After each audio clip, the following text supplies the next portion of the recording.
গীত পৰিৱেশন কৰিবলৈ অনুৰোধ জনাইছোঁ। প্ৰয়াত শিল্পী মনোৰঞ্জন গগৈৰ জীয়ৰী অনুশ্ৰী গগৈ এটি তেওঁৰ পিতৃৰ গীত পৰিৱেশন কৰিব।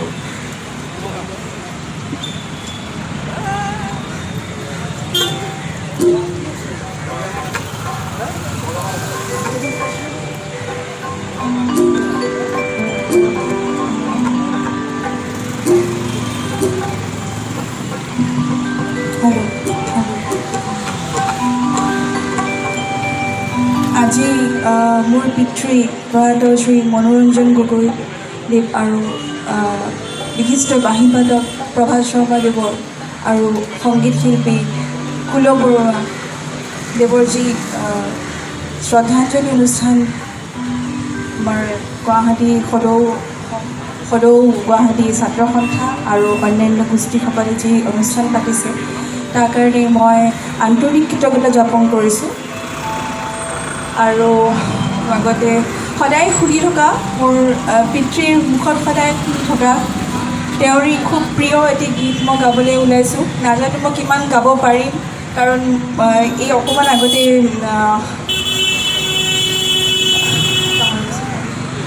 হয় এই অকণমান আগতে পাপাৰ দেউতাৰ এটা গান গাই গৈছে। মই শুনি সদায় মই এই গানটো পাপাৰ মুখতেই শুনিলোঁ। পাপা বুলি কওঁ, মই দেউতা বুলি নকওঁ। তেওঁৰ মুখতেই সদায় শুনি আহিছোঁ। আজি শুনি মই অলপমান চকুপানী ওলাই গ'ল। আজি প্ৰথমবাৰৰ বাবে পাপাৰ এটি অতি প্ৰিয় গীত, যিটো 1982 চনত ডিব্ৰুগড় অনাতাঁৰ কেন্দ্ৰত পাণিবদ্ধ কৰিছিলে, আৰু সেই গীতটো মই গাবলৈ এবাৰ প্ৰয়াস কৰিছোঁ।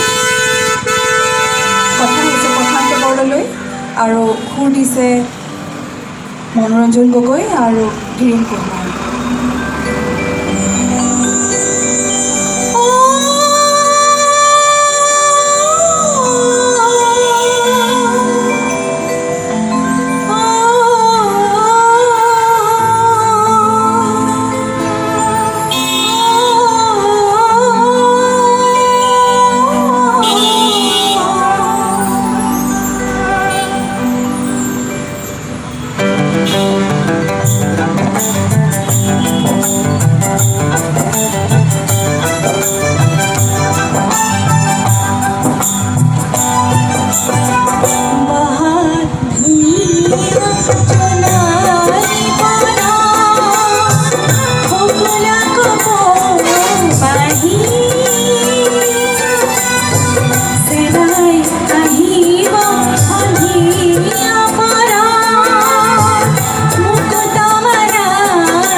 অনুশ্ৰীক ধন্যবাদ জনালোঁ।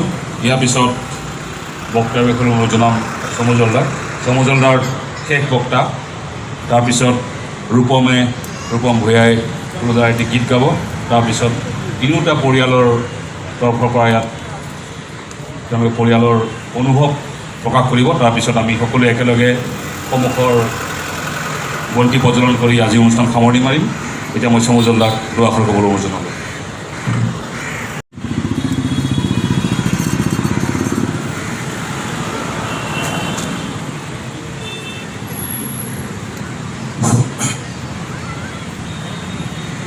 বিশিষ্ট শিল্পী প্ৰভাত শৰ্মা,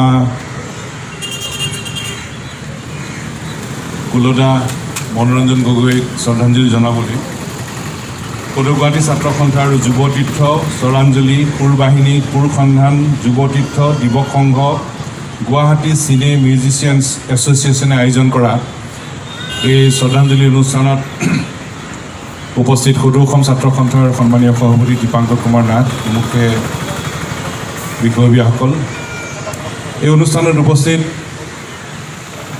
সন্মানীয় বিশিষ্ট শিল্পীসকল, সাহিত্যিকসকল, গুণী জ্ঞানীসকল আৰু সমবেত সুধীবৃন্দ, পোনপ্ৰথমে প্ৰভাত শৰ্মা, কুলদা, মনোৰঞ্জন গগৈলৈ মই গভীৰ শ্ৰদ্ধাঞ্জলি জনালোঁ আৰু পৰিয়ালবৰ্গলৈ আমি আন্তৰিক সমবেদনা আৰু শ্ৰদ্ধা জ্ঞাপন কৰিছোঁ। ইতিমধ্যে প্ৰায় বহু সময় হ'ল, সকলো ইয়াত কৈ গ'ল, গাই গ'ল,